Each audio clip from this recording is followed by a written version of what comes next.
Fala pessoal, sejam bem-vindos ao podcast Cara dos Esportes, nosso episódio semanal sobre NBA e um pouco mais.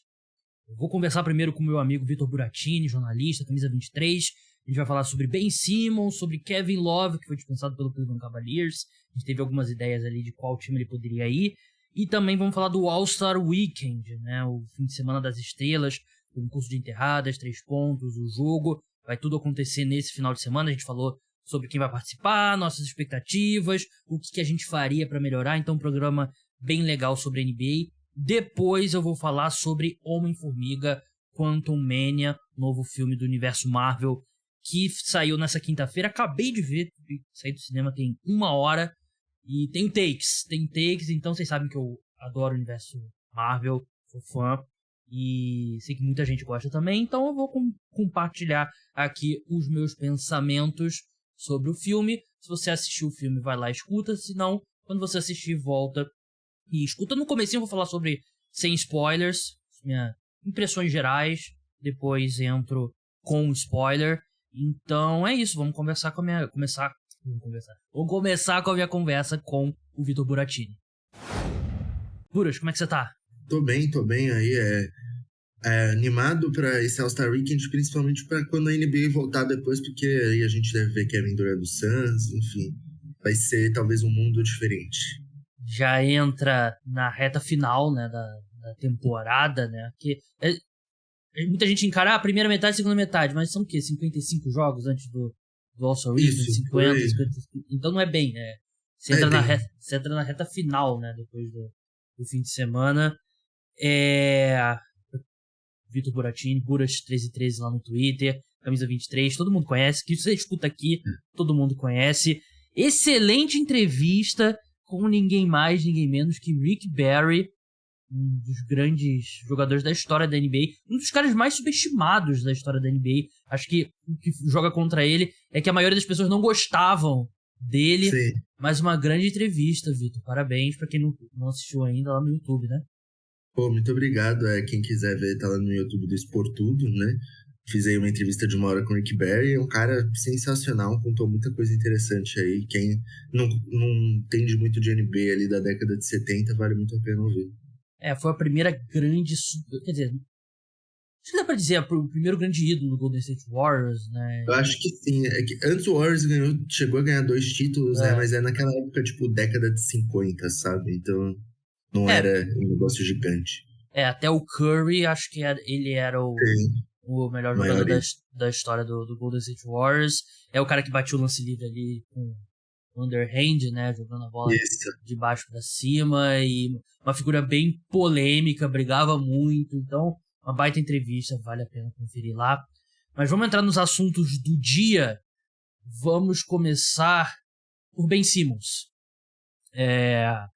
Ben Simmons, para quem não viu, ele não é mais titular do Brooklyn Nets. Ele foi pro banco desde a mudança que foi o Curry para Dallas, o Kevin Durant pro Suns, chegou a galera nova. Ele tem jogado 17,3 minutos por jogo desde o dia 9 de fevereiro, com incríveis 4 pontos, 4,5 rebotes, 3,3 assistências e literalmente nenhum lance livre nesse perímetro. Convertido ou cobrado? Cobrado. Nossa.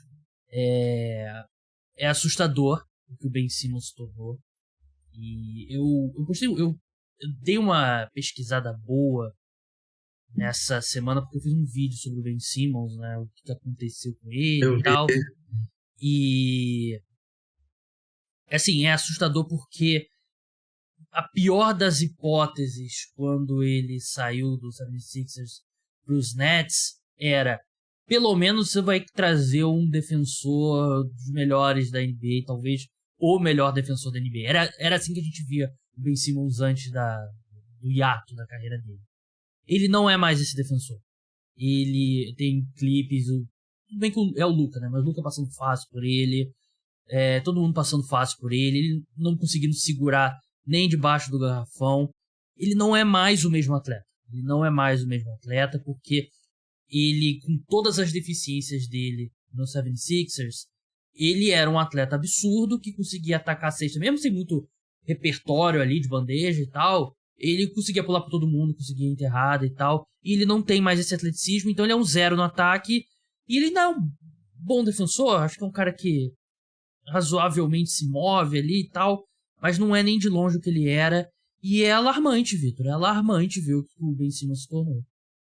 Não, é bizarro. Acho que assim, eu não lembro de ter visto uma queda assim de um jogador como eu via dele, sabe? De 26 anos. Porque, exato, ainda é jovem, era pra ele estar agora no auge dele, sabe?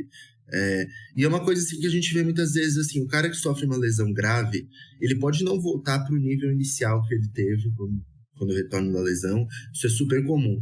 Mas assim, cara, foi uma queda... Ele não é um jogador de NBA, eu diria hoje, sabe?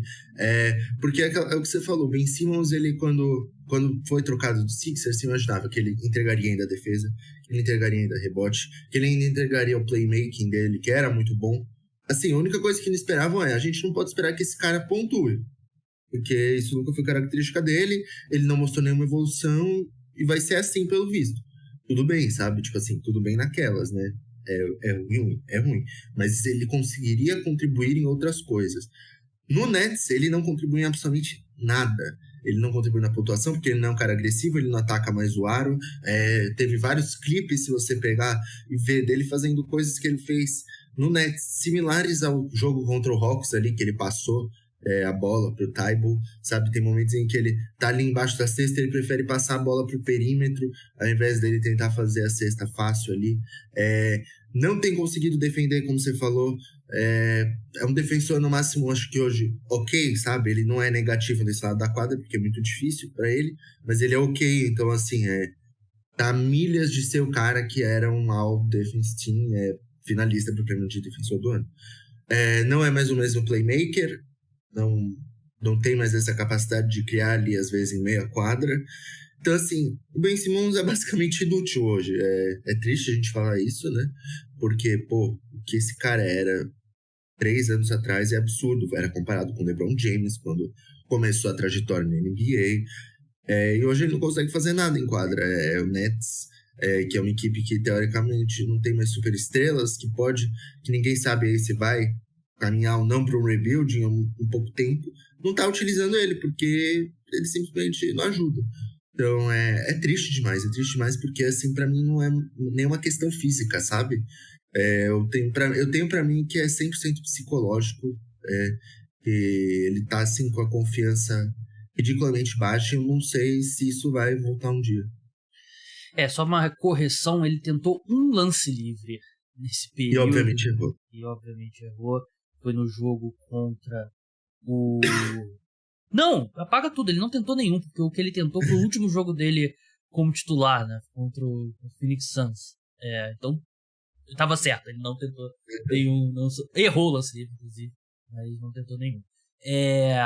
Assim, ele passou por um período muito conturbado, né, e a carreira dele é uma carreira bem singular na NBA, né, porque ele entra no time do 76ers do processo e tal, e que é algo totalmente diferente na história da NBA, né? De um time sem nenhum pudor de dizer que tá tancando.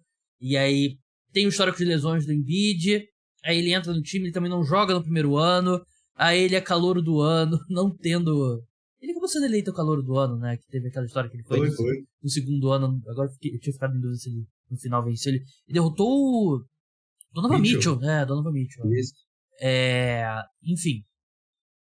Tudo isso que ele passou por esse período do 76ers, né, do pós-Trae Young, mas a gente tem que lembrar que, assim, naquela série ele tinha tentado, 4 arremessos no último quarto, nos 6 primeiros jogos da série, né, então o lance dele fugir do toco do Trae Young foi a gota d'água, né, mas a gente já viu uma série... Ele já veio de uma série inteira que você ficava pensando, o que tá acontecendo com esse cara? E aí tem as críticas do Doc Rivers e do Joel Embiid, que sinceramente, assim, você não quer criticar o cara do seu time, né? Mas eu não culpo o Doc Rivers e o Embiid pelas críticas ao Ben Simmons, porque já era um histórico muito grande já dele decepcionando, e ele tem que ser adulto e assumir os erros. E aí ele decide que não quer jogar.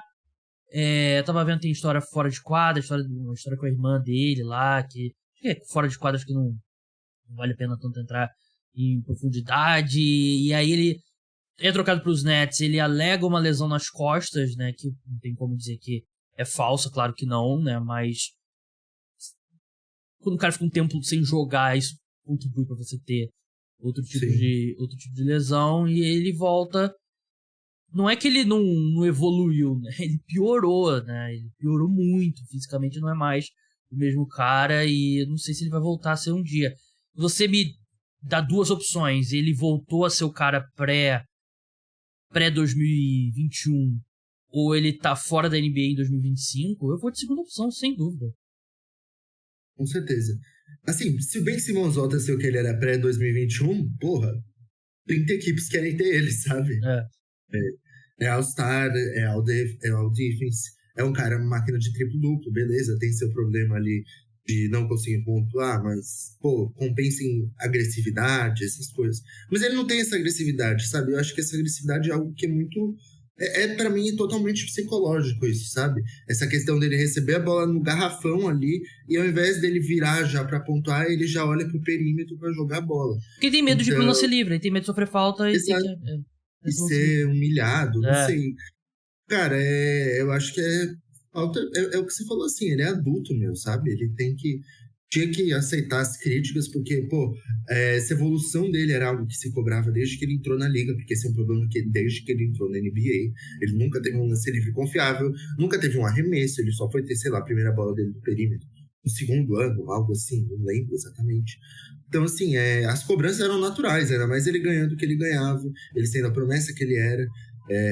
Eu não lembro, assim, de no começo eu ver algo assim, que fosse óbvio que na internet você vê, assim, as pessoas pesam a mão e tal, mas eu não lembro de ver nenhum companheiro dele pesando a mão ali no início da carreira dele de um jeito que eu achei desnecessário, sabe?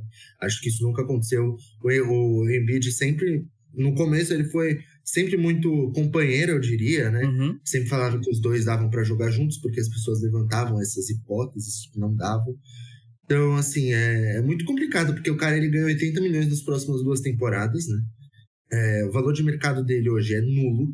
Não existe quem pague uma escolha, acho que de segunda rodada, para absorver esse contrato, para tentar, sei lá, voltar, transformar ele no que ele era antes, sabe? Uhum. Eu acho que o Nets ele vai ter que se pagar para livrar desse contrato, se quiser, para alguém aceitar. E eu não vejo equipes em que ele possa ter a paz, digamos assim, de talvez tentar voltar a ser aquele cara que era antes. Porque, assim, muita gente fala, Raptors e Warriors seriam 2 equipes, assim, que já tiveram interesse nele e que seria bom para ele ir lá e jogar, sabe? Uhum. Mas, assim, o Warriors tá em uma timeline em que, é erro zero, sabe? Se ele errar, ele se ferrou. E o Raptors, assim, já tem um monte de Ford ali que não faria sentido pra mim o encaixe dele no elenco. Então, meio que assim, Ben Simmons tá numa situação muito difícil. Tá numa situação difícil mesmo. A questão de times possíveis, né? Eu acho que ele tem que ir pra um time sem pressão. Um time tipo Hornets, Wizards, Spurs. Eu pensei que Portland, talvez, porque é um time que tem bastante arremesso, né? Mas assim, eu lembro que no início da temporada a questão era bem que a gente já tinha enterrado a ideia do Ben Simmons armador, né? E pensava-se nele, será que ele pode ser um power forward, né? Um cara que um pouco mais a moda antiga e tal, mas que faz screen, que pega a bola e traz na transição, que é um ótimo defensor, mas nem isso, né? Eu lembro também que na reta final dele do 76ers se falava, ele precisa que alguém construa ao redor dele como os Bucks construíram ao redor do Giannis, né? Porque o Giannis, obviamente, também não tem arremesso. Mas é questão de mentalidade, como você falou, né? O Giannis, no jogo 7 da final da NBA, jogo 7 ou jogo 6? Como é que eu tinha separado aqui? Mas eu perdi. Jogo 6, né? Ele tentou 19 lances livres e acertou 17, né? O Giannis, mesmo com um problema no lance livre também, ele não tinha medo de atacar, ele ia pra cesta e fosse o que... O Giannis, ele nunca assim ele tem esse problema do arremesso dele, que talvez não seja dos mais confiáveis, mas você vai ver, ele sempre arremessou na carreira dele, sabe? Ele pelo menos sempre tentou bola do perímetro, ele sempre tentou muito lance livre. Ben Simmons nem isso, cara. É por isso que fica tão difícil. Ele... É mentalidade, por exemplo, eu lembro também de discussões, ele pode ser o que o Draymond é pro Warriors. Ele também não tem a mentalidade do Draymond, né? Então é complicado. E esse último ponto que eu tenho aqui sobre ele, o Ben Simmons, ele tem um histórico de que, assim, é justo questionar se ele gosta de jogar basquete. Porque a gente lembra, ele jogou um ano em LSU, né, no time muito ruim, mas ele é aquele one and done, né? Ele jogou um ano porque ele não podia ir direto pra NBA, ele veio da Austrália pra jogar basquete no colégio e tal, ele já era um baita prospecto, né? Ele veio pra jogar no basquete mais alto nível. Antes mesmo da temporada de LSU terminar, já saíam notícias de que ele não jogaria o March Madness, né, que é o torneio da NCAA, um dos principais eventos esportivos dos Estados Unidos, né, é um dos mais legais de assistir, inclusive, recomendo, né, jogo eliminatório e tal, e o time já estava capengando, provavelmente não iria mesmo, mas já saiu a notícia que ele não iria jogar, que ele ia se preparar para o draft. LSU acabou não indo mesmo pro torneio, foi pro NIT, que é a segunda divisão do March Madness, mas o Ben Simmons não iria jogar e a LSU acabou não jogando. Naquele ano teve Olimpíadas, a Austrália queria levar ele não quis jogar. Ele poderia ter jogado as últimas 2 Olimpíadas pela seleção australiana, não quis jogar. E a seleção australiana é uma seleção que, com o Ben Simmons da época, acho que das 2 épocas, poderia brigar por medalha, né? Como foi... Sim. Conquistou medalha agora, né? Acho que foi bronze na seleção masculina, né? No Tóquio. Eu deveria saber porque eu tava cobrindo, né? Mas enfim. Ele voluntariamente ficou uma temporada inteira sem jogar basquete. Por causa daquele imbróglio com o 76ers. Porque, assim, você pode estar puto com o Embiid, puto com o Doc Rivers, mas você joga puto. Porque você... Assim, muita gente odeia um companheiro de trabalho, um colega de trabalho, o chefe, e trabalha mesmo assim, né? O Ben Simmons, ele simplesmente não jogou a temporada inteira e poderia ter voltado com o Brooklyn Nets, né? Aí teve a questão da lesão das costas e tal. Também não jogou. Então ele é um cara muito confortável em não jogar basquete. E saiu uma notícia recentemente, né? Que o Ben Simmons tem feito muita falta. Ele, por exemplo, veio do banco, jogou 17 minutos ontem e fez 5 faltas. E eu vi um desses general managers, diretores, olheiros anônimos falando que a sensação que dá é que o Ben Simmons ele fica aliviado quando ele faz a sexta falta e é eliminado do jogo, né? Que ele não precisa mais jogar. Então a gente tem muito histórico do Ben Simmons não querer jogar basquete. E o último ponto aqui, o Ben Simmons não foi, o LSU, time liderado por ele, que seria a primeira escolha geral, baita prospecto, não foi pro torneio da NCAA. Nesse século, Buras, sabe quantos jogadores que foram a primeira escolha geral do draft não jogaram o torneio da NCAA, March Madness? Olha, acho que tirando os internacionais, só o Ben Simmons, eu apostaria. Tirando, a gente tem o Yao Ming, que veio basquete internacional, acho que o Bargnani, né, o Andrea Bargnani. O Bogut jogou em Utah. Ele jogou o torneio da NCAA. Tem o Dwight Howard e o LeBron que foram direto do high school. E teve o Anthony Edwards, que no ano dele o torneio foi cancelado por causa da pandemia. Tirando esses casos, Ben Simmons e Markelle Fultz não jogaram o torneio. E 2 jogadores que... Os Sixers. E uma carreira conturbada, né? O início muito estranho e tal. E assim... É foda, mas se você é o cara que vai ser a primeira escolha geral do draft, que é um prospecto de 5 estrelas, e você no basquete universitário, que é um nível técnico bem mais baixo, você é 20% dos jogadores do seu time em quadra. O torneio da NCAA não são 32 times, são 108 times que participam do torneio. Se você não consegue, você é um jogador 5 estrelas, primeira escolha geral, e o seu time não vai pro torneio da NCAA, é uma baita... É o red flag, né? É um sinal negativo. E os dois caras que não foram, acho que em retrospecto a gente vê os sinais negativos deles. O Fultz eu tenho muita pena porque ele teve realmente uma lesão muito grave, né? A questão dele, acho que tá retomando aí, tá conseguindo construir uma carreira. Vejo mais futuro dele na NBA do que do Ben Simmons hoje, sabe?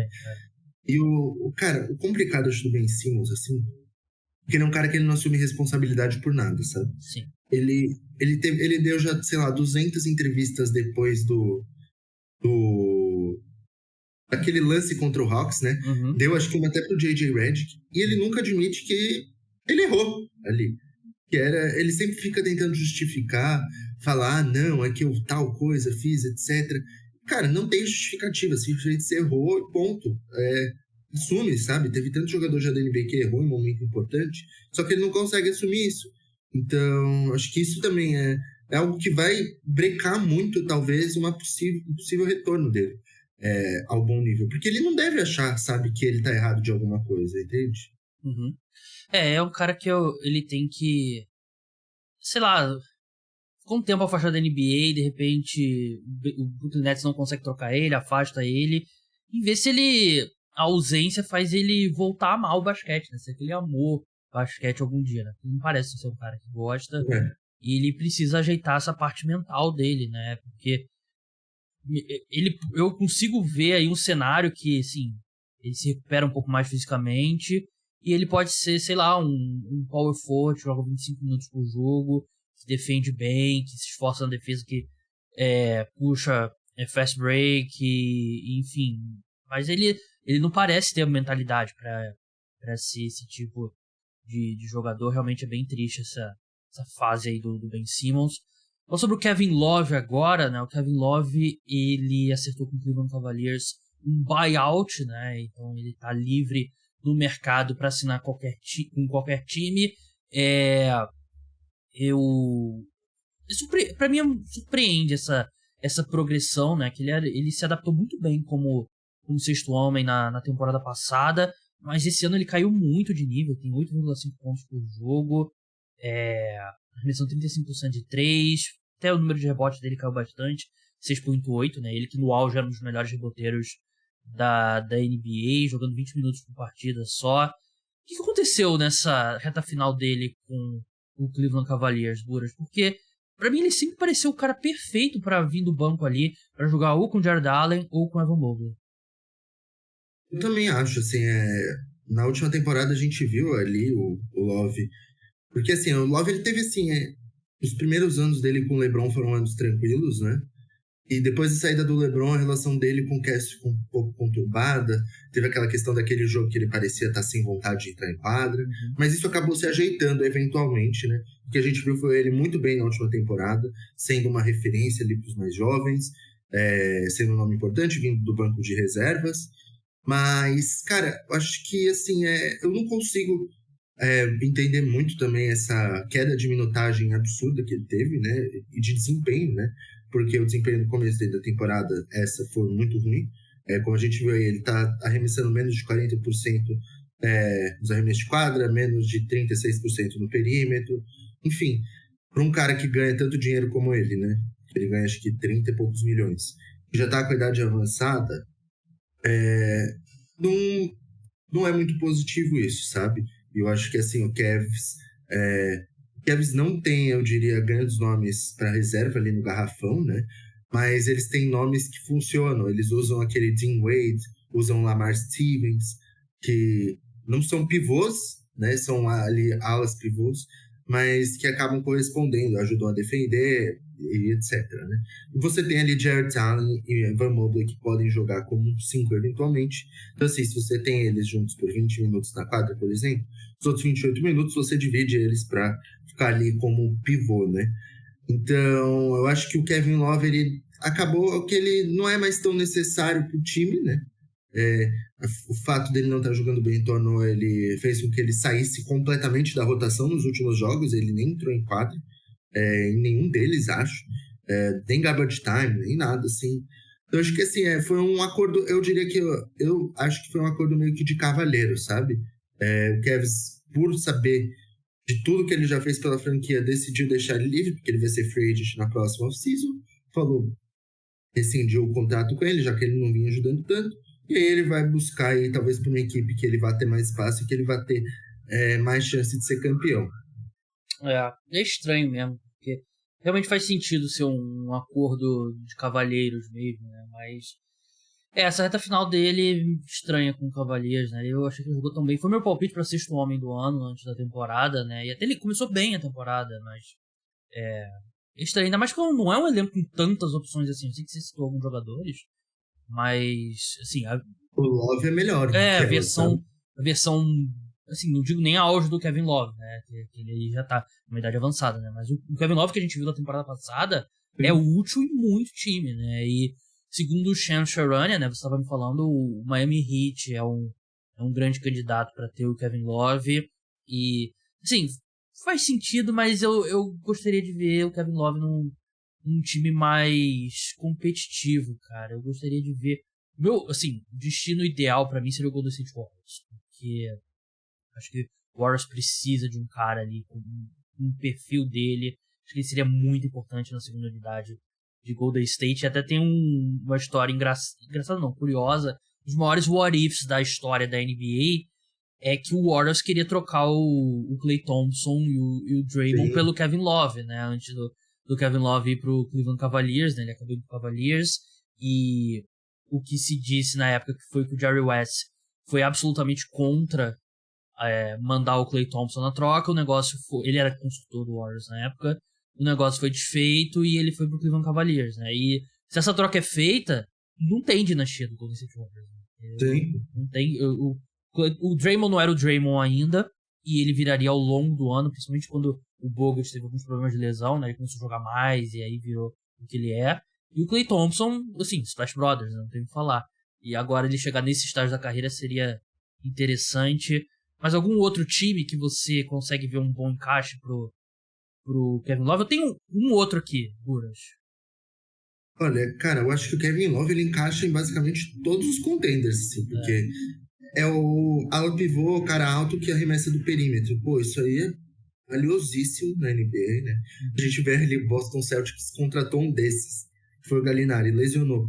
E aí agora foi lá e contratou o Muscala, que é a versão mega pobre, mas tá rendendo. Quanto ao Heat, eu acho que faz muito sentido o encaixe, eu só sei ele não iria, no entanto. Porque eu acho que ele não vai mudar o patamar dessa equipe. Acho que ele pode até ser titular no Heat, porque eles não têm um ala pivô do nível dele, né? Mas eu não iria definitivamente.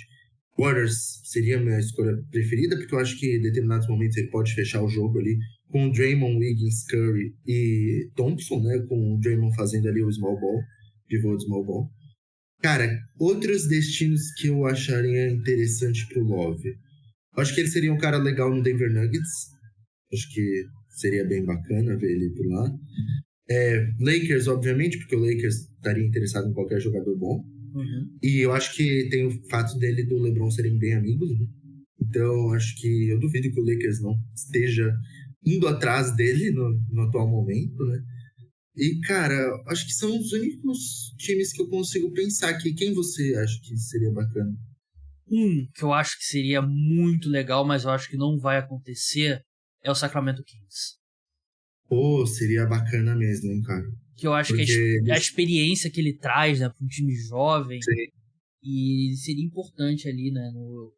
Basicamente seria o reserva do Harrison Barnes e do Keegan Murray ali, né? Pra jogar com... Sim. Ele com Sabonis seria também bem divertido. Eu acho que seria muito divertido. Não acho que vai acontecer. E assim, é como você falou, né? Todo time precisaria seria útil. Ele no Phoenix Suns também seria... Nossa! Seria ótimo. Dallas Mavericks também.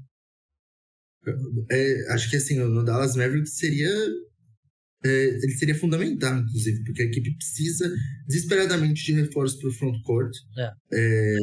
Com o que tem agora, não acho que vá longe. Então, assim, cara, realmente, assim, eu acho que é um desperdício o Love pro Heat, assim, sendo bem sincero. Eu não queria ver ele lá, não. Pode ser também uma questão que você falou, né? Ele vai jogar muitos minutos em Miami, né? E a Miami tem todo o histórico, né? De recuperar esses veteranos. De repente ele acha que É que é difícil. Quando um cara entra nessa situação de buyout, eu não lembro de um exemplo de um cara que foi buyout e depois assinou um contrato grande. Meio que nunca volta, né? O mais, na realidade, Red Jackson. Verdade, o Red Jackson. Eu acho que é o único caso, assim, de um cara que conseguiu um contrato de mais de 10 milhões depois de tomar um buyout. É que normalmente o cara aceita o buyout, ele vira mínimo de veterano pro resto da carreira, né? Mas, assim, Miami Heat... Sim, não tem uma diferença gigantesca do Miami Heat por exemplo, pro Sacramento Kings, né? O Heat venceu 32 jogos, Kings 32 jogos, né? Não é tão um grande gap. Mas seria muito mais divertido. Eu só não consigo ir... Porque o Heat é um time de veteranos e tal, mas eu acho que seria tão divertido no Kings. Mas enfim, vamos falar de All-Star Weekend agora. A gente já fez o nosso draft do All-Star Weekend. Inclusive, deixa eu ver como que terminou a votação. Deixa eu ver quem que o público elegeu aqui. Se não foi o meu, eu sei que você acabou colocando 300 votos a mais. Vou ter que ser voto impresso auditável, né? Vamos ver aqui. Eu lembro que no Twitter teve gente que falou, teve gente pró-Buras. E na votação, bem grande vantagem, Buras. Parabéns. Quanto? Como é que eu fechei? Que amor.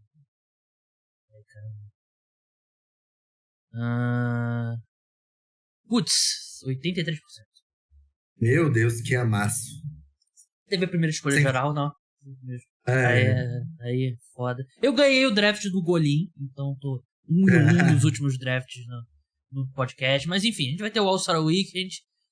Ele ainda é relevante? Cara, não sei se tem a mesma... Se bem que vai cair sendo no carnaval aqui no Brasil, né? Então nosso público aqui acho que não vai ter muita audiência, mas o All-Star Weekend em geral ainda é relevante? Cara, pergunta complexa, né? Eu acho que sim. Mas eu gosto do All-Star Weekend, sendo sincero. Eu acho que todas as inovações que eles vêm fazendo têm sido legais, eu diria assim, né? Eu acho que hoje o jogo no domingo é muito mais legal do que era, sei lá, 5 anos atrás. Os últimos foram bem bacanas, então eu considero ok. Assim, eu acho que é utópico a gente imaginar que vai voltar a ser na década de 90, que era com defesa, que os caras ficavam putos e tal. Isso não, acho que hoje é um jogo amistoso, é pra você ver bola de 3 no meio da quadra, pra você ver jogador que nunca jogaria junto no mesmo time, e tá tudo bem, né? Acho que o grande problema mesmo dele é o torneio de enterradas, que outrora já foi o grande evento, digamos assim, né, do All-Star Weekend. Era tão antecipado quanto o próprio jogo, né? E acho que eles têm que fazer algo para tentar dar uma salvação, né? Mas acho que, por exemplo, o que eles fizeram no jogo dos novatos ficou legal, aquele formato meio que draft também. Acho que o Skills Challenge, eles estão tentando novas coisas para melhorar e tá mais divertido, né? Assim, acho que em geral o All-Star Weekend da NBA é muito, muito mais legal do que o Pro Bowl da NFL. Que as pessoas ligam assim 100 vezes mais pro All-Star Weekend, porque eu entendo que o Pro Bowl ninguém liga. Quer um número interessante? O Pro Bowl esse ano teve exatamente a mesma audiência do jogo das estrelas. Do jogo das estrelas não, do jogo das estrelas você pensa da celebridade, né? O jogo de verdade do All-Star da temporada passada da NBA. Exatamente o mesmo. Então, cara, assim, considerando que a NFL é muito maior nos Estados Unidos, eu acho que é tipo muito ruim, né? Então, assim, eu acho que o All-Star Weekend ele tem salvação, sim, tem salvação. Eu, por exemplo, acho que o Dunk Contest não dá pra você ter Jericho Sims participando, sabe? Enquanto forem esses caras. Você pega os participantes aqui do concurso de enterradas esse ano e. Ouvinte, levanta a mão se você conhece um desses 4. Kenyon Martin do Rockets, o Mac McClung, que o 76ers salvou a NBA, né? Porque eles contrataram o McClung agora por um two-way contract, né? Sim. E ele tava na D-League, né? Eu sei que ele é muito famoso antes de entrar na NBA, né? Porque ele no colégio era famoso. Ele é um bom dunker, né? Pra mim é o favorito a vencer esse torneio. Sim, acho que é o que tem mais motivação também dos 4, né? Pra vencer. Trey Murphy do Pelicans, que é, assim... Ele é um bom jogador, eu gosto do Trey Murphy, bom arremessador de 3, né? Mas Pelo amor de Deus, né? E o Jericho Sims, como o Bruce falou, né? E aí é culpa do LeBron. É culpa do LeBron porque ele é o jogador mais influente da NBA. E quando ele se tornou o cara da NBA, e ele nunca participa do jogo da enterrada, do concurso de enterradas, as outras estrelas seguem o exemplo dele. Porque o Michael Jordan participava e todo mundo participava. Até o Kobe participava de Dunk Contest, Dwight Howard, Blake Griffin e tal.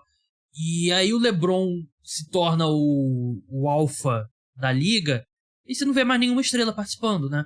Imagina o que seria esse concurso com Anthony Edwards, Ja Morant e Zion Williamson. Por mais que as enterradas em si não fossem legais, todo mundo ia querer assistir. O hype, cara. Ia ser muito grande. Então, acho que hoje o main event é o de 3 pontos, né? É o de 3 pontos, né? Que esse ano vai ter Haliburton, do Pacers, Tyler Hero, do Miami Heat, Buddy Hield, do Indiana Pacers, Kevin Huerter, do Sacramento Kings, Damian Lillard, Lauri Markkanen, Anthony Simons e Jason Tatum. Pô, são jogadores 1000 vezes mais relevantes, né? Não tem nem Cara, eu acho que assim, hoje pra você fazer um cara desses participar do Dunk Contest, tem muita questão que eles levantam que, risco de lesão, sabe? Assim, eu entendo que tem um risco, mas, pô, você tá dancando, querendo ou não, muitas vezes só você e o aro, sabe? Oferece dinheiro pro cara, né? É isso. Pra mim tem que oferecer dinheiro. Eu vi recentemente que eu não sei até que ponto essa informação é 100% verdade, então me desculpem se eu for passar fake news, mas eu acho que é bem plausível, que o campeão ganha, tipo, $100 mil hoje, sabe? Tipo, É troco pra essas estrelas. Faz sentido só pra esses caras que, pô, estão em contrato de novato, ou pra um maluco da D-League que não ganha isso num ano. Jericho Sims, que deve ganhar $1 milhão por temporada, ele vai fazer 10% disso numa noite. Então, assim, cara, tem que aumentar o valor do prêmio, no mínimo, assim, pra $1 milhão pro campeão, sendo bem sincero. Se não chegar nisso, ninguém vai querer participar. E, a NBA tem que tentar estimular as estrelas de algum jeito. Porque, cara, o Dunk Contest hoje, a gente tem dunkers fenomenais da liga. Você citou 3 jovens aí, que, pô, se participam, o mundo pra ver eles, sabe? O que o Ja Morant deu de enterrada incrível nessa temporada só, pô, que eu lembro até hoje que teve uma enterrada dele, aquele troca de mão assim no ar, né? Foi, acho que, se eu não me engano, o lance mais visto da NBA nas redes sociais antes da cesta do LeBron, sabe? Foi, tipo, um negócio assim, ultrapassou 100 milhões de visualizações, tipo, em todas as redes. Então, assim, cara, se você dá o estímulo certo, você vai ter o retorno. Sim. Eu até acho que, assim, você chegou num ponto, né, acho que tem um limite do que você pode fazer ali de enterrada perto da cesta, né? Sim. Mas a questão não é a qualidade das enterradas, né? A qualidade dos jogadores, né? Claro que tem exceções, por exemplo, 2016, né? O Aaron Gordon e o Zach LaVine, muito mais conhecidos que qualquer um desses 4, né? Mas não eram estrelas, né? Mas eles se esforçaram e foi o histórico, né? A gente tem que fingir que foi o último, né? Os outros não aconteceram. Teve um legal que eu achei que foi o que o Donovan Mitchell ganhou, que ele se vestiu de Vince Carter. Eu acho que esse foi legal. Assim, legal. Parou aí, né? Mas nada perto do Blake Griffin pulando um carro, né? Exato. O Howard com a capa do Super-Homem. O concurso de habilidades que me incomoda um pouco, que é basicamente quem não erra o passe, né? Porque o resto é muito difícil você conseguir fazer uma liderança e você pode sair, sei lá, bastante na frente, mas se você errar o primeiro passe e o outro cara acertar, é basicamente o que importa, né? A gente vai ter Team Antetokounmpo, que é o Giannis, Thanasis e o Alex, o Team Jazz, que é o Jordan Clarkson, Walker Kessler e Colin Sexton. Só que, de novo, mesmo o Walker Kessler, se ele acertar o primeiro passe, ele vai conseguir, né? Por isso que eu acho que tem que dar uma mudada no percurso, né? E tem o time de calouros, né? O Paulo Banchero, o Jaden Ivey e o Jabari Smith Jr., que seria o time que eu apostaria, inclusive. Sim, eu também. Eu tô pra eles esse ano. Ano passado, quem ganhou foi o time Cavs, se não me engano, né? Que era o Garland, o Allen e o Mobley. Vamos passar pelas odds aqui no Bodog, que é o parceiro de apostas aqui do podcast Cara dos Esportes. crie sua conta utilizando o meu link que tá na descrição. A gente não sabe ainda quais são os times, né? O draft vai ser na hora, que eu acho que é mais uma decisão boa da NBA, porque vai ser um drama. Isso é foda. Os caras, maiores jogadores, assim, sendo escolhidos ali na hora, né? Os caras vão vendo outros jogadores, vai ter cara puto, enfim. E vai ter o Ilan Score também, continua o Ilan Score, né? Pra quem não sabe, Sim. você joga os 3 primeiros quartos com um relógio normal, aí chega o placar, vamos botar 150, 140. Aí você coloca 24 pontos a mais. Então quem chegar a 174 pontos, que é o que tá na frente, mais 24 pontos, quem chegar a 174 pontos ganha o jogo. Você tira o relógio e aí você tira falta no final do jogo, você tira várias... Assim, pra mim é muito legal e eu acho que a NBA tem que estudar, colocar isso no, sei lá, jogo 7, bota o Ilan Score, porque muda totalmente pra melhor a dinâmica. O Team Giannis é o favorito, 2,05 contra 1,74 do LeBron, que eu acho estranho, Buras, porque o LeBron, ele dá show nesses drafts, ele normalmente drafta muito bem, e o Giannis, ele tem uma tendência a trazer muito cara europeu, e significa que ele fica com muito pivô no time, e pra All-Star Game é péssimo. Sim, o LeBron ele ganhou todos até agora, né? Assim, os drafts que ele fez acho que drafts contra o Giannis e contra o KD, tá invicto em ambos, sabe? Não sei porque, assim, exatamente qual a razão por trás do LeBron não estar sendo favorito, né? O Skill Challenge, o trio do Utah Jazz é o favorito, 1,83. O trio de calouros, Paulo Banchero, Jaden Ivey, Jabari Smith, 2,30. E o time Antetokounmpo, 5,75. Assim, por princípio, que eu acho que é totalmente aleatório isso aqui, eu botaria um dinheirinho no time Antetokounmpo, né? Porque... Nossa, fácil. Tem valor demais, meu. É que assim, você precisa acertar umas bolas de 3 no Skills Challenge. Aí você não tem ninguém que arremessa de 3. Mas, pô, 5,75, eu colocava R$5. Eu colocaria também fácil. Concurso de 3 pontos, o favorito é o Anthony Simons, 5,50. Mesmas odds do Damian Lillard. Tyrese Haliburton, 6,0. Aliás, desculpa, apaga. Não tá em ordem aqui. Buddy Hield é o favorito, 5,25. Anthony Simons, 5,50. Damian Lillard, 5,50. Haliburton, 6. Kevin Huerter, 6,50. Lauri Markkanen, 7. Tyler Hero, 7,75. Jason Tatum, 6,50. Qual que você gosta aqui, Bruno? Pô, cara, o Buddy Hield já ganhou, né? O Buddy Hield já ganhou. Eu acho que já. Eu gosto dessa do Jason Tatum, viu? 6,50 pra apostar nele, assim, eu acho ele um arremessador, talvez ele de aproveitamento não seja o melhor, né? Mas, pô, ele é um dos melhores arremessadores de perímetro aí da liga. E o aproveitamento dele esse ano não tá tão alto, porque ele tenta um número de arremessos muito mais difíceis do que esses outros jogadores. Sim, exato. Ele, querendo ou não, muitos desses jogadores aí não são as principais estrelas de suas equipes, sabe? Huerter, próprio Simons. Então, assim, não são os caras que às vezes são marcados pelo melhor defensor. O Tatum sempre é.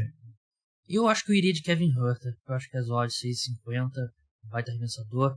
O torneio de enterrados, como você falou, o Mac McClung, né? É o favorito, até por uma boa margem. 2,25, Kenyon Martin 3,25, Jericho Sims 3,25 e o Trey Murphy 4,0. Acho que é o McClung mesmo, né? Porque é o que tem mais a ganhar, né? É o que vai entrar com mais vontade. E até hoje é o que pra mim mais provou coisas diferentes, sabe? A gente vê ali os vídeos dele no college, né? E fazer umas dunks insanas, assim.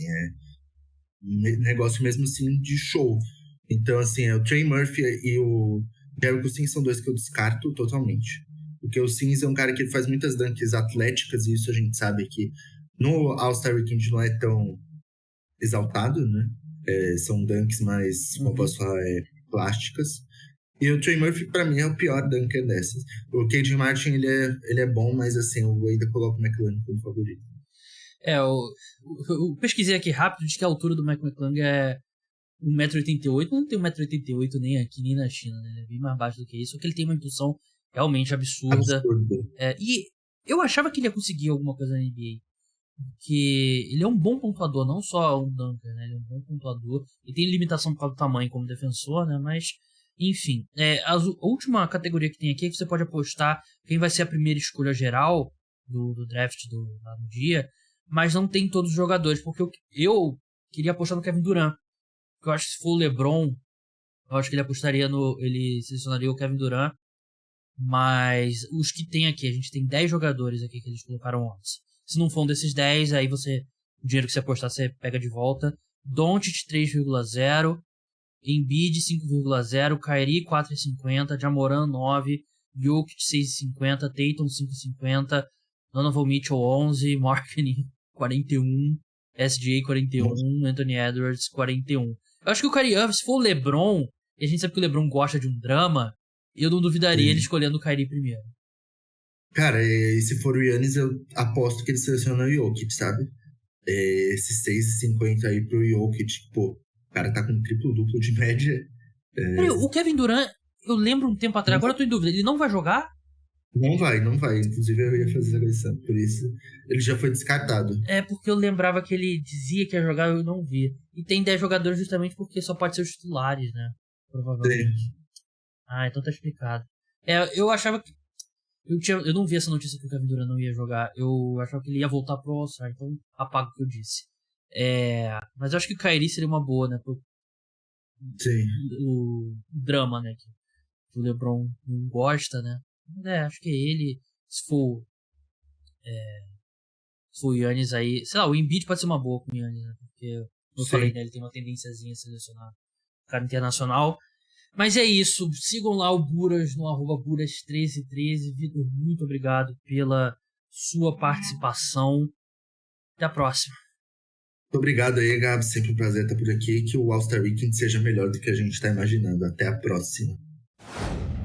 Muito obrigado, Vitor. Vamos falar agora de Homem-Formiga Quantumania. Começar com o que eu achei do filme em geral, se eu gostei ou não. Quando eu for entrar em spoilers eu vou avisar. Eu achei ok, assim, eu achei bem mediano, né, achei... Porque ele tem uma das piores notas no Rotten Tomatoes, né, que é aquele site que avalia as críticas dos filmes com críticos relevantes, e aí dá uma nota, né, porcentagem de avaliações positivas, estava 52 a última vez que eu vi, mas eu não achei que é um dos piores, não, eu achei que é um filme divertido, é um filme que em alguns momentos se torna um pouco mais denso do que eu acho que precisaria, mas é divertido, é um episódio da série que é o universo Marvel, né? É aquilo que sempre quando eu falo de um filme desses eu falo, isso aqui não é, se for avaliar pelos mesmos critérios que você avalia, sei lá, os Banshees de Inisherin, que é um dos favoritos ao Oscar de melhor filme, esquece, não é a mesma coisa. Aqui a gente tá falando de coisas completamente diferentes, né? Que é um filme que tem muita coisa que você não viu. Se você não... É o primeiro filme da Marvel que você vai ver, não vai entender nada, né? Você tem que ter visto os outros dois Homens-Formiga pra entender.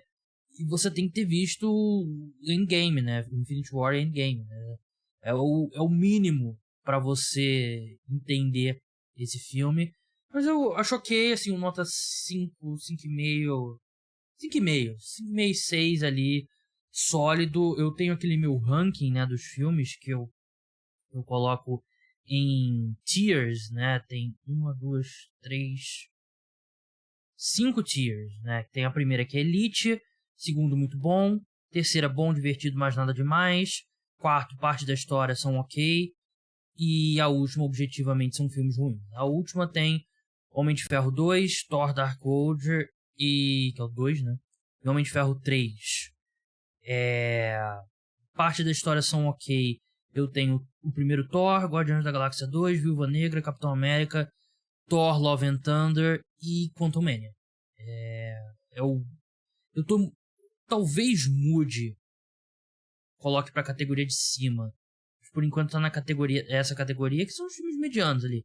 A categoria de cima é bom, divertido, mas nada demais, que tem Doutor Estranho Multiverso da Loucura, Doutor Estranho 1, Homem-Aranha Far From Home, né, que é o segundo, Eternos, Shang-Chi, Capitão Marvel, Homem-Formiga e a Vespa, Homem-Aranha, o primeiro, e Homem-Formiga, o primeiro do Tom Holland, né.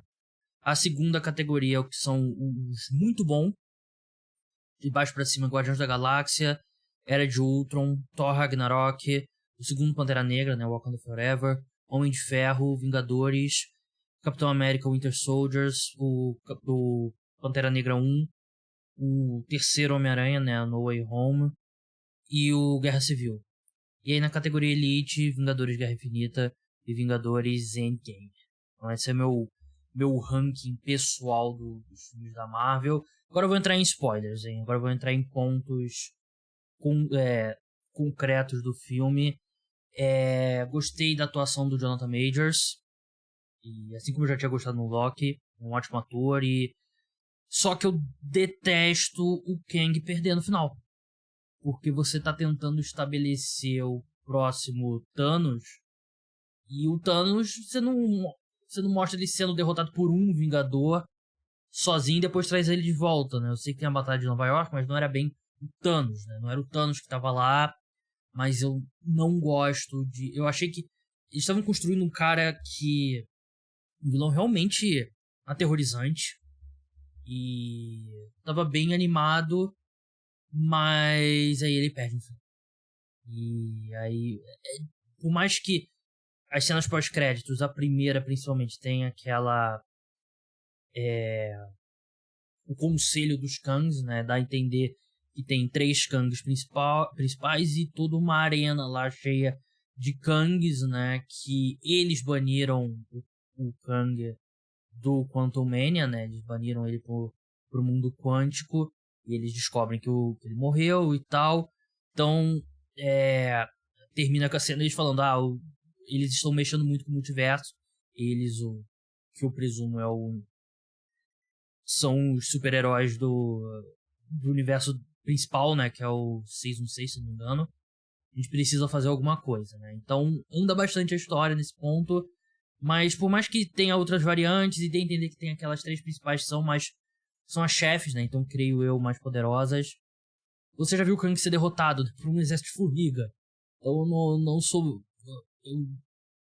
Eu acho que esse filme deveria ter terminado com eles fugindo ali...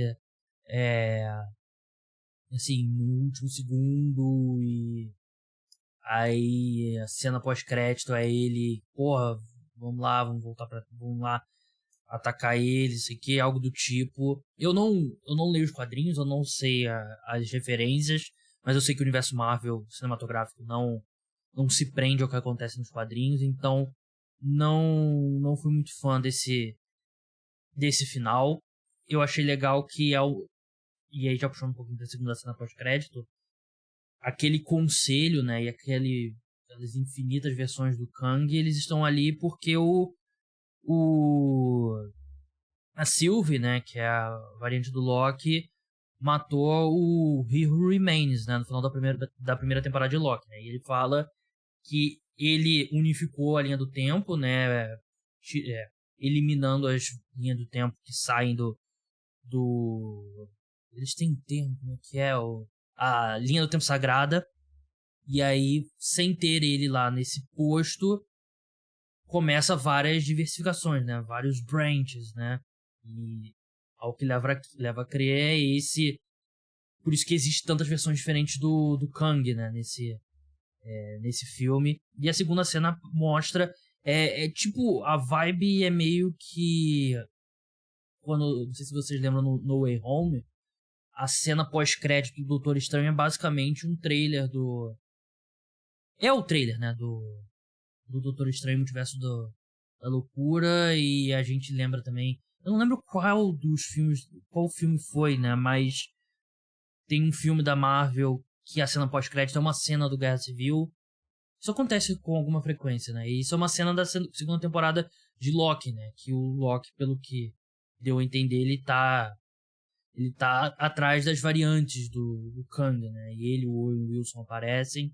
E eu acho legal, porque Loki pra mim é a melhor série da Marvel disparada e a segunda temporada tá pra sair. Então é isso, a gente já tá vendo a história no geral avançando, né? Eu só não gosto de você... Eu acho que você dá uma esfriada, né? Eu acho que eles estavam andando bem, o Kang tava parecendo ultra poderoso, nenhuma chance do Homem-Formiga e da Vespa e da filha dele competirem. lutarem. E aí você derrota ele de uma forma meio idiota, assim, né? Um exército de formiga. Esse ponto do exército de formiga também a sensação que dá é um atalho que eles encontram. De novo, pode ser do quadrinho. Deve ter algum, mas eu não... Acho que você tem que avaliar pelos filmes, né? Eu não acho que... Parece um atalho, e esse filme tem vários atalhos, né? Chegam no 10 minutos de filme, talvez, menos até. Eles já entram lá no mundo quântico. E aí você já não precisa mais de roupa para sobreviver no mundo quântico. Aí já tem toda uma sociedade, não sei o quê. E aparece um monte de gente que não vai importar, então não sei por que a gente perde tempo com aquele pessoal, né? Tentando, vamos lá lutar e tal. A garota lá, o cara que lê a mente, né? Que é o ator do The Good Place. Mas muitos atalhos e tal. Tem uma parte do filme quando você descobre que a Janet tem a ligação com o Kang. Chega, aquela parte foi bem legal, né? O fato dela ter ajudado ele, aí descobre o que ele fez. E aí ela sabota lá a nave que ele poderia voltar pra linha do tempo normal, né? Mas aí ela foge, não sei o que. Ele cria todo um império lá. Eu achei essa parte muito legal. Só que eu não gostei deles desfazerem isso no final, né? E termina com o Scott ali falando, porra, o cara me disse que ia aparecer gente pior do que eu e tal, se ele não voltasse. Ele meio um pouco de ansiedade ali. Mas eu achei um bom filme. Bom filme, talvez exagero, ok. Um episódio do universo cinematográfico Marvel. É bom que avança a história, né? Tava precisando, né? A gente vem de vários filmes consecutivos aí nessa nova fase, né? Fase 4, agora a gente tá na fase 5. Que não avançaram, né? Que não avançaram a história em nada. E tava precisando. Então, esse ponto é bom. Eu tô tentando abrir aqui a programação aqui. A gente vem na fase 4, né? Assim, não teve muito passo pra frente, né? Assim, nessa altura na primeira saga, né? A Saga do Infinito, a gente já tinha o Vingadores, que estabeleceu bem o Thanos e tal, e... Enfim, agora a gente tem o primeiro que realmente anda bastante a história do Kang, né? A gente já conhecia ele do Loki, e agora vê ele no cinema. Depois a gente vai pra Guardiões da Galáxia 3, que creio eu que vai ser... Não deve pegar muito... De novo, eu não posso estar falando uma grande besteira aqui, né? Mas eu tô olhando aqui no elenco, não tem Jonathan Majors, né? Então não vai ter o Kang. Eu creio que esse vai ser um filme que vai ser mais o final da trilogia, né? Do Guardiões da Galáxia 3. E eu não acho que vai ter um impacto tão grande, né? Acho que a gente vai ver provavelmente uma formação diferente dos Guardiões da Galáxia seguindo em frente. Ele vai trazer o Adam Warlock, que de repente, ao que tudo indica, vai ter um papel grande seguindo em frente. Depois a gente tem The Marvels, né, que vai ser o próximo filme da Capitã Marvel, né, que vai ter também a Miss Marvel, né, que é a Kamala Khan. Eu sinceramente não sei o que não sei o que vai esperar. Eu sei que eu vi Miss Marvel, achei péssima, que elas trocam de lugar, né, Carol Danvers e a Kamala, e não sei qual vai ser o impacto no universo como um todo. E a gente passando o que vem pra Capitão América New World Order, que é já com Falcon, né, como o Capitão América, Thunderbolts, né, que é o Esquadrão Suicida da Marvel, e Blade. Eu não sei se Blade tá confirmado na PDO e tal, não sei se tá ainda essa data 6 de setembro de 2024, ficaria surpreso se sair. E aí Deadpool 3, Fantastic Four, Vingadores, a Dinastia Kang e Secret Wars. Então, assim, andou a história. Vai ser difícil essa saga ser tão boa quanto a primeira. Acho que a gente já tá aqui no que deveria ser entrando. São 3 fases, né, nessa saga. Tem 1, 2, 3, 4, 5, 6, 7, 8. O 8º filme já? o 8º filme já dessa fase. E a gente tem 1, 2, 3, 4, 5, 6, 7, 8, 9 filmes seguindo em frente. Então tá bem no meio, mas não tem ainda muito tecido conectando. Sobre esse filme especificamente, eu acho que Paul Rudd é excelente e ele tem um carisma muito grande. Eu gostei muito dele com a Cassie, né, Lang, né, que é Catherine Newton, que, coitada da garota que fez a Cassie no Endgame. Achei que a conexão... Eu nunca fui muito fã da Vespa, né, da Evangeline Lilly, se não me engano, dela. Mas ela é ok, e os outros, né, assim, coletando um salário. Mas eu gosto bastante do Homem-Formiga. Eu acho que ele acrescenta muito o Paul Rudd ao universo. E acho que a Catherine Newton também vai ser uma... Ela é carismática, ela é bonita, ela é engraçada. Então, acho que ela é uma boa adição aí ao universo Marvel. Então é isso, pessoal. O podcast agora volta na quarta-feira, né? Programa só depois do carnaval, né? Na quarta-feira de cinzas. É aquilo que eu falei 1000 vezes, né? Se todo mundo que escuta o podcast prometesse que ia escutar, eu gostaria, né? Mas vai estar todo mundo bêbado aí no carnaval, então eu vou me poupar um pouquinho. Mas então é isso. Até a próxima. Tchau!